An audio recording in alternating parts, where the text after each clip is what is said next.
Doctor, இப்படிலாம் கூட நடக்குமா? டாக்டர், என்ன சொல்றீங்க? நீங்க சொல்றதுல உண்மையா? இதை எங்க மெடிக்கல் டேர்ம்ல ரெட்ரோகிரேட் அம்னீஷியான்னு சொல்லுவாங்க. மூளையில பலமா அடிபடும் போது அடிபட்டதுக்கு முன்னாடி வரைக்கும் இருந்த மெமரி கம்ப்ளீட்டா லாஸ் ஆயிடும்.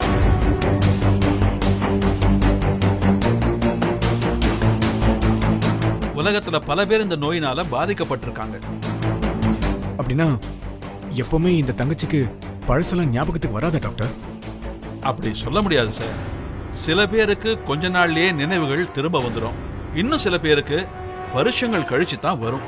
என்னங்க இது? ஒரு சில பேருக்கு தான் கடைசி வரைக்கும் வராமையே போயிடும்.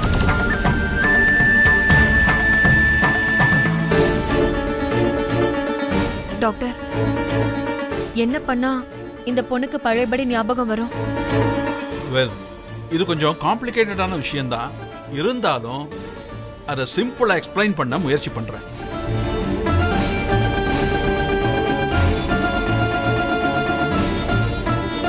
இவங்களோட பழைய வாழ்க்கையில இவங்க சந்திச்சவங்க மறுபடியும் இவங்க சந்திச்சா அந்த பழைய மெமரி திரும்ப வரும். முன்னாடி நடந்த விஷயம் அப்படியே மறுபடியும் நடந்துச்சுன்னா இவங்க மெமரி திரும்ப வரும்.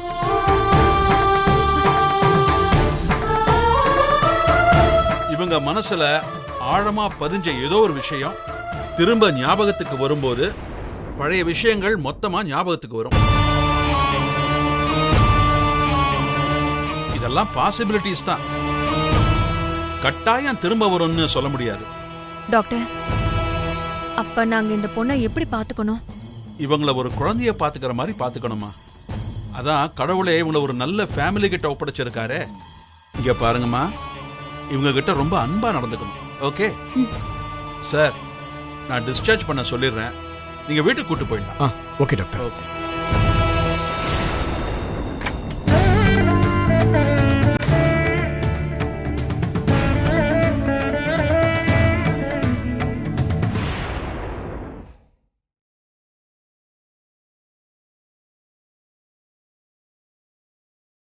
நான் கண்ணாடியில யார பாக்குறேன்னே தெரியலையே. ஒருவேளை இதுதான் நானா? எனக்கு வேற யாரையோ பாக்குற மாதிரி இருக்கே. ஒருத்தருக்கு இப்படியும் நடக்குமா? ஏன் எனக்கு எதுவுமே தெரியாம இருக்கு? ஏன் எனக்கு எதுவுமே புரியாம இருக்கு? கடவுளே, இதெல்லாம் ஏன் நடக்குது? இங்க பாருமா, உன்னோட கவலை என்ன? ஆனா இதெல்லாம் நிரந்தரமாவா இருக்க போகுது? அதான் சீக்கிரமே சரியாயிடும்னு டாக்டர் சொல்லிருக்காருல்ல. எதுக்கும் வருத்தப்படாத. அதே டாக்டர் தான் நிரந்தரமா கூட அப்படியே இருக்கும்னு சொன்னாரு.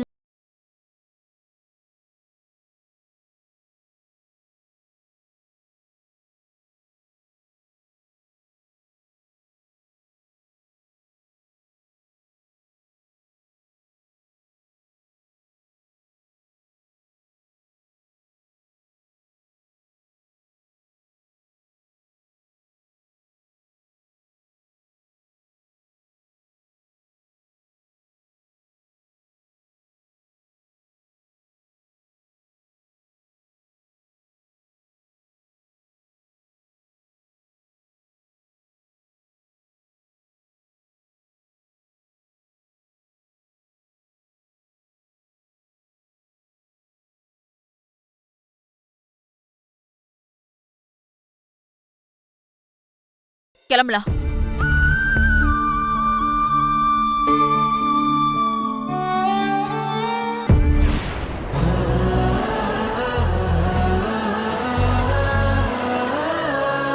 என்ன, இவனுக்கு பழசும் தெரியாது, தான் யாருன்னு தெரியாது, ஊரும் தெரியாது, பேரும் தெரியாது. இவனை என்னென்ன பண்ண போற? நீ வேற உணர்ச்சி வசப்பட்டு அண்ணி நகை வாங்க கொடுத்த காசை கொண்டு போய் ஹாஸ்பிட்டல் பில்ல கட்டி வச்சிருக்க. சரி, இப்ப என்ன செய்ய போற? அந்த இன்ஸ்பெக்டர் உன் லைசன்ஸை வாங்கிட்டு போயிருக்காருல்ல, இவனை கொண்டு போய் நைஸா ஸ்டேஷன்ல விட்டுப்புட்டு அந்த லைசன்ஸை கவுக்குமா வாங்கிட்டு வந்துருவான். என்ன சொல்ற? டேய், பழசு எல்லாத்தையுமே மறந்துட்டு பச்சை மண்ணு மாதிரி இருக்கான்டா அவன். இவனை கூட்டிட்டு போய் ஸ்டேஷன்ல விட சொல்றியாடா? அப்ப வேணா பாண்டி மடத்துல கொண்டு போய் விட்டுருவோமா? டேய், தயவு செஞ்சு கொஞ்சம் சும்மாறா. என்ன, நான் இவனை எங்க கூட்டின்னு போடுன்னு முடிவு பண்ணிட்டேன்டா. நாகூர் தர்காக்கு தானே? கோயிலுக்குடா. ம்? என் வீடுன்ற கோயிலுக்குடா. என்ன சொல்ற? விக்கி, ஏதோ உணர்வு என்ன அவனை நோக்கி பிடிச்சு இழுக்குதுடா. இழுக்குதா? ஆமாடா, அவனை காவிரியில பார்த்தப்பத்துல இருந்தே ஏதோ ஒரு உணர்வு என்ன அவனை நோக்கி பிடிச்சு கட்டி போடுதுடா. எனக்கு இவனை கை விட்டணும், இப்படியே விட்டுட்டு போயிடணும் தோணவே மாட்டேங்குதுடா. டேய், அது என்ன வேணா இருந்துட்டு போட்டுடா. இனி அவன் என் வீட்டுல தான்டா இருக்க போறான். என் வீட்டுல ஒரு ஆளா இருக்க போறான்டா. விக்கி, நீ போய் எக்ஸ்ட்ரா எதனா பணம் கட்டணுமான்னு விசாரிடா. கட்டிட்டு போலாம்டா. திரும்பவும் பில்லு கட்ட போறியா?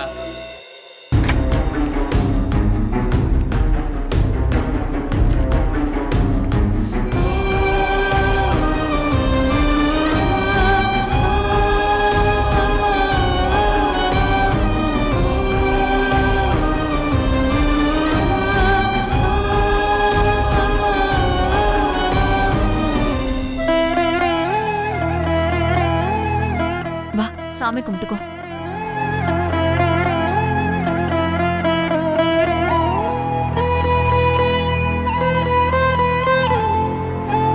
இவங்களோட பழைய வாழ்க்கையில இவங்க சந்திச்சவங்கள மறுபடியும் இவங்க சந்திச்சா அந்த பழைய மெமரி திரும்ப வரும்.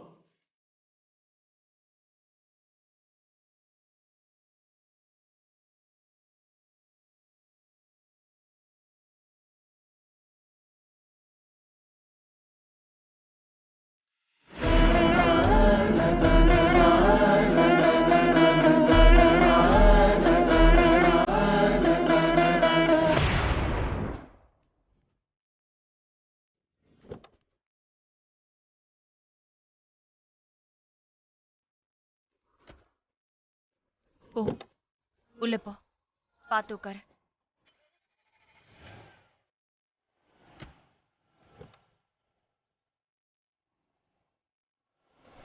போலாங்க.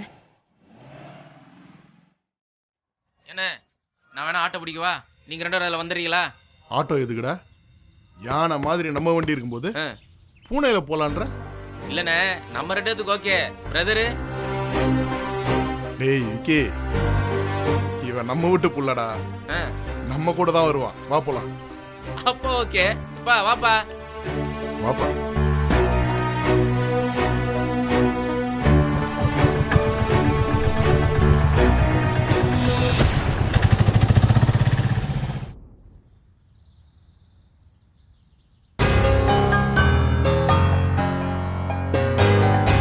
இப்போ வந்துருவாங்கன்னு நினைக்கிறேன். என்னம்மா, இன்னும் ஐயா வரலீங்களா? அதுக்காக தான் சார் ஆர்த்தியோட காத்துட்டு இருக்கோம்.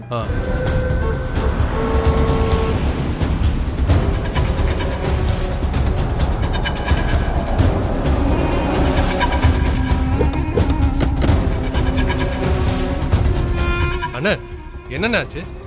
திருப்பதி போறேன் தானே கிளம்பி போனீங்க. திடீர்னு ஆக்சிடென்ட் ஹாஸ்பிட்டல் அண்ணி ஏதோ போன்ல சொல்லிட்டு இருக்காங்க. எனக்கு ஒண்ணுமே புரியலண்ணா. ஆமாண்டா, கோயிலுக்கு போறதுக்குள்ள நிறைய விஷயங்கள் நடந்துருச்சு. ஆனா எல்லாமே நல்லதுக்கு தான். என்னது நல்லதுக்கா? என்னண்ணே, எதையுமே 2 பேர் முழுசா சொல்லாம பாதி பாதியா சொல்லிட்டு இருக்கீங்க. இருடா, எல்லாத்துலயுமே உனக்கு அவசரம் தான். அண்ணியே உனக்கு டீட்டெயில்டா சொல்லுவாங்க. ஆமா, ஆக்சிடென்ட் ஆன பொண்ணை வீட்டுக்கு கூட்டிட்டு வரேன்னு சொன்னீங்க. எங்க அவங்க? இரு, வாமா.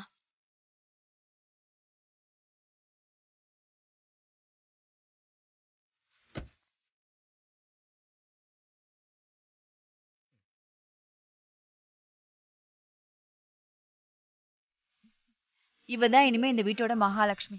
இவ இந்த வீட்டுக்குள்ள வர நேரம் நம்ம வீடும் தொழிலும் சுபிக்ஷமா செழிப்பா இருக்க போகுது. இவ இனிமே இந்த வீட்டுல தான் தங்க போறா. எல்லாரும் நல்லா கேட்டுக்கங்க. இவ என் நாத்தனார் மாதிரி. இந்த வீட்டுல எனக்கு இருக்கிற எல்லா உரிமையும் இவளுக்கும் இருக்கு. புரிஞ்சுதா? வணக்கம்மா. வணக்கம் மேடம்.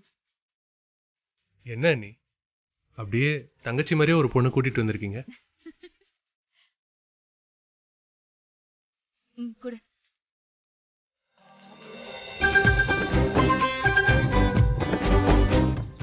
அண்ணி இதெல்லாம் எதுக்கு அண்ணி இப்போ? இங்க பாரு, நீ இந்த வீட்டுக்குள்ள அடியெடுத்து வைக்கிறது எனக்கு என்னவோ என் வாழ்க்கையில ரொம்ப முக்கியமான விஷயமா படுது. லக்ஷ்மி, ம் ம்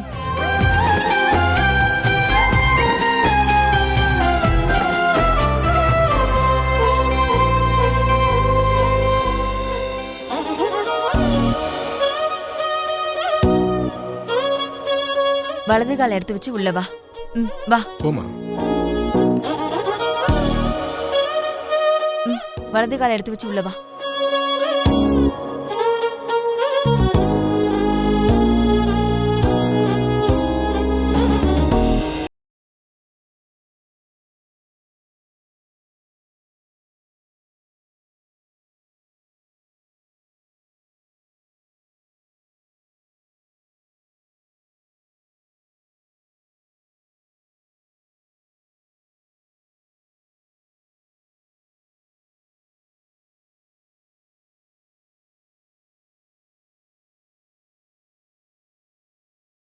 இருக்கிறதுக்கு மகாராணி மாதிரி இருக்க. நீ கண்டிப்பா இதை விட வசதியா பெரிய வீட்டுல தான் இருந்திருப்ப. அப்புறம் இது லக்ஷ்மி. வணக்கம் மேடம். இது துர்கா. இது சுமதி. வணக்கம் மேடம். இவங்க 3 பேரும் நம்ம வீட்ல வேலைக்கு இருக்காங்க. 24 மணி நேரமும் இவங்க இங்கதான் இருப்பாங்க. அதனால உனக்கு எப்ப என்ன வேணாலும் நீ இவங்க கிட்ட கேட்டுக்கலாம். சரியா? சுமதி, ரூம் ஏற்பாடு பண்ண சொன்னேனே, பண்ணிட்டியா? ரெடி பண்ணியாச்சு மேடம். வா போலாம்.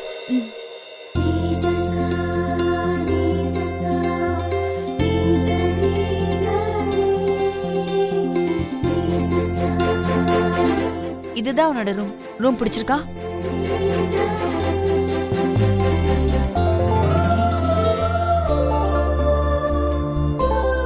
ரூம் அழகா இருக்கு அண்ணி, எனக்கு பிடிச்சிருக்கு. அப்புறம் உனக்கு படிக்கிறதுக்கு கதை புக்கு இல்ல கம்ப்யூட்டர் லேப்டாப் எது வேணாலும் சொல்லு, நான் அரேஞ்ச் பண்ணிடுறேன். சரி, நீ கொஞ்ச நேரம் ரெஸ்ட் எடுத்துட்டு ரெஃப்ரெஷ் ஆயிட்டு வா, சாப்பிடலாம். சரியா? சரிங்க அண்ணி.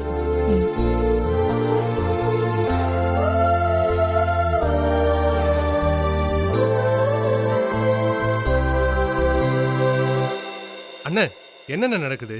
டேய், அதான் நான் அப்பவே சொன்னேன்ல. தோ உங்க அண்ணி வந்துட்டா, அவகிட்ட கேளு. அண்ணி, என்ன அண்ணி இதெல்லாம்?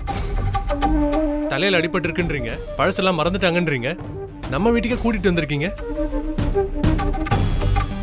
அண்ணி, அந்த பொண்ணுக்கு சம்பந்தப்பட்டவங்க தேடி வந்துட மாட்டாங்களா? இன்னும் எத்தனை நாளைக்கு இதெல்லாம்?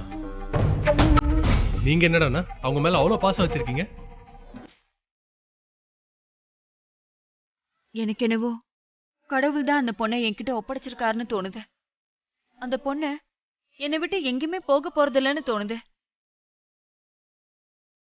அவ என் வீட்டுக்காரோட தங்கச்சி மாதிரி இந்த வீட்லயே என் கூடவே இருக்க போறான்னு தோணுது. அதனாலதான் நீங்க சொல்ற மாதிரி என்ன மீறி நான் அவ மேல ரொம்ப பாசம் வச்சிருக்கேன். கடவுள் விருப்பம் என்னவோ அதுபடியே நடக்கட்டும் போவனா. இத பாரு, நீ ரொம்ப உணர்ச்சி வசப்படாத, எல்லாம் நல்லபடியா நடக்கும். இல்லண்ணே, அண்ணி ஆசைப்படுறாங்கல்ல, அதுபடிதான் எல்லாமே நடக்கும்.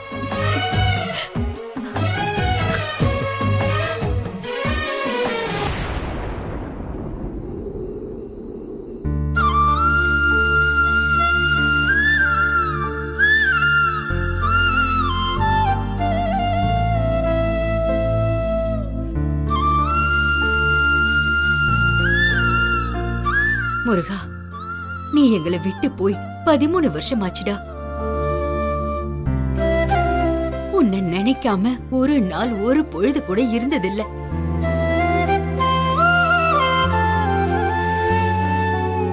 சின்ன வயசுல நீ இதே வீட்ல பேசினதும் விளையாடினதும் இன்னும் என் மனசுலயே இருக்கு. நீ அடிக்கடி சொல்லுவியே, நான் இருக்கேன், உன்னையும் தங்கச்சிங்களையும் பாத்துக்கிறேன்னு. நீ இருப்ப, இந்த பிள்ளைங்களை பாத்துப்பேன்னு தானப்பா நான் நம்பிக்கிட்டு இருந்தேன். இப்படி எங்களை விட்டுட்டு போயிட்டியேப்பா. இனி இந்த 2 பொம்பளை பிள்ளைங்களையும் யாரு கரை சேப்பா சொல்லு? அம்மா, அண்ணன் இறந்து 13 வருஷம் ஆச்சுமா. இன்னும் ஏமா அண்ணனையே நினைச்சு அழுதுட்டு இருக்க? எத்தனை வருஷம் ஆனா என்னடி? பெத்த புள்ளைய ஒரு தாயால மறக்க முடியுமாடி? அதுவும் என் தலை புள்ளடி அவன். மடியில சுமந்த புள்ள. அதை என்னால எப்படி மறக்க முடியும் சொல்லு? இந்த வீட்ல எந்த இடத்தை பார்த்தாலும் என் புள்ள நின்னது நடந்தது இதெல்லாம் தாண்டி ஞாபகத்துக்கு வருது. அம்மா, நாம என்ன அழுதாலும் போன அண்ணன் திரும்பி வரப்போறது இல்லம்மா. அண்ணனோட வாழை நமக்கு கொடுத்து வச்சது அவ்வளவுதானே எடுத்துக்கோங்கம்மா. இன்னமும் ஏமா அதையே நினைச்சிட்டு இருக்கீங்க? அப்படியெல்லாம் சொல்லாதடி செல்வி. உங்க அண்ணன் முருகன் அப்படியெல்லாம் நம்மளை விட்டுட்டு போயிட மாட்டான். ஏதாவது ஒரு ரூபத்துல கண்டிப்பா நம்ம கூட தாண்டி இருப்பான். நீ வேணா பாரு, ஏதாவது ஒரு ரூபத்துல உங்க கூடவே காலத்துக்கும் வருவான்.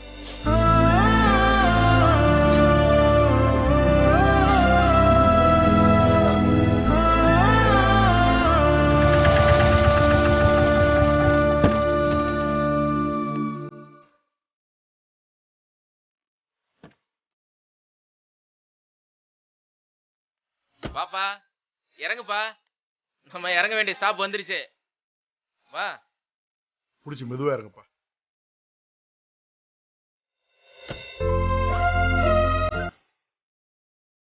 இதாப்பா நம்ம காளிமுத்தண்ண வீடு. இல்ல இல்ல இல்ல, வேணி அண்ணி வீடு. இதுல அண்ணன் ஒரு ஓரமா சைடு வாங்கி இருக்காரு. டேய், முத நாள எல்லாத்தையும் சொல்லிடணுமா? கொஞ்சம் மிச்ச வைடா. ஓகே அண்ணே. சரி சரி, உள்ள வாங்க. இன்னைக்கு என்ன கூத்து நடக்க போகுதுன்னு பாக்கணும்ல. நீங்க 2 பேரும் கொஞ்சம் இங்கே இருங்க, நான் உள்ள போயிட்டு வந்து கூட்டிட்டு போறேன். பாத்துக்கிறேன். போ, அண்ணி உனக்கு ராஜ வரவேற்பு வச்சிருக்கோம்.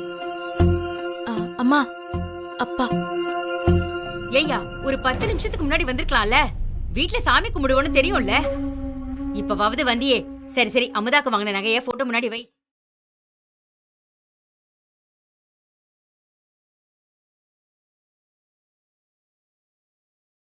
என்னையா முழிச்சுக்கிட்டு இருக்க? எங்கய்யா அமுதாக்கு வாங்கின நகை? என்னையா நகை வாங்கினியா இல்லையா? சரி, வாங்கலன்னா பரவாயில்ல, பணத்தையாவது கொடு. உன்கிட்ட இருந்தா செலவு பண்ணிடுவ.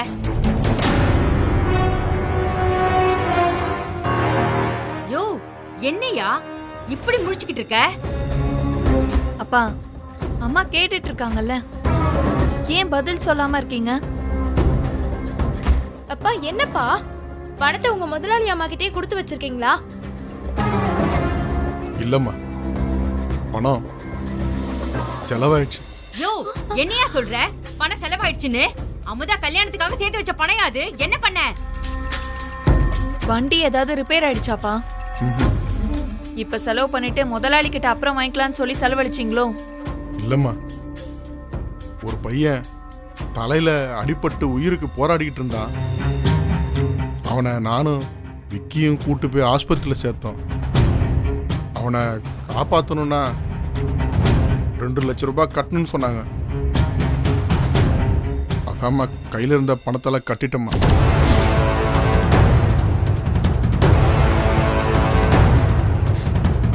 யோ, உனக்கு என்ன புத்தி கித்தி கிட்டி போச்சா? யாராவது பொண்ணு கல்யாணத்துக்கு நகை வாங்குறதுக்கு வச்சிருந்த பணத்தை இப்படி ரோட்ல அடிபட்டு கிடந்தவனுக்கு செலவு பண்ணுவாங்களா? பெரிய ஜமீன் மாதிரி கொடுத்துட்டு வந்திருக்க. ஒரு பையன் கண்ணு முன்னாடியே சாகவா பொழைக்கவான்னு கிடக்கும் போது ஏன் கையில இந்த பணம் பெரிய விஷயமா தெரியல வேணி. அந்த பையனை காப்பாத்தணுன்ற ஒரே நோக்கம் மட்டும்தான் தோணுச்சு வேணி. நான் காப்பாத்திட்டேன் வேணி. அந்த பையன் வெளியில தான்மா நிக்கிறான். நான் அவனை வர சொல்றேன். நீ அவனை பாருமா. அதுக்கப்புறம் நான் பண்ணது சரியா தப்பான்னு நீங்களே சொல்லுங்கம்மா. விக்கி, விக்கி.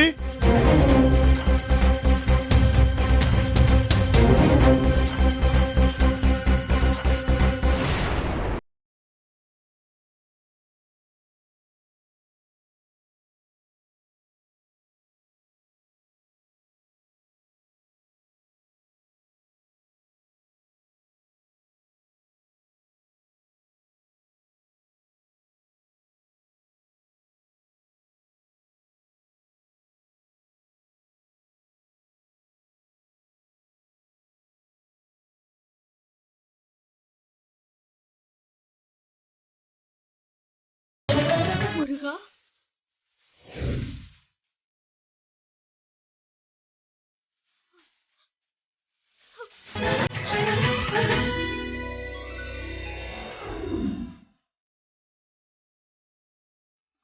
அப்பனே முருகா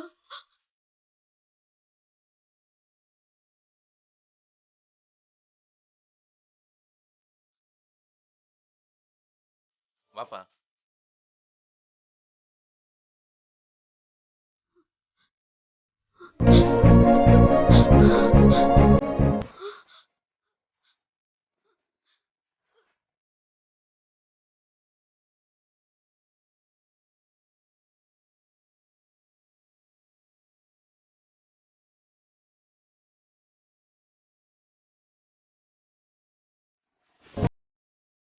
முருகா